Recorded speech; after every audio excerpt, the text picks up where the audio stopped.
பிள்ளை இது கெட்டு நிக்க போவதில்லை. தாயொருத்தி இருந்தா ஒரு தந்தை உண்டு கேளம்மா.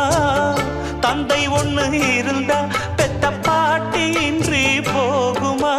தெருவோரம் கிடந்தும் அனாதை இல்லை.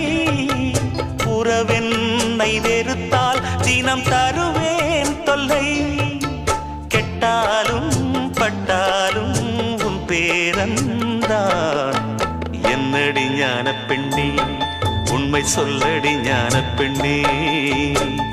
நடந்தால் 2 அடி, இருந்தால் 4 அடி.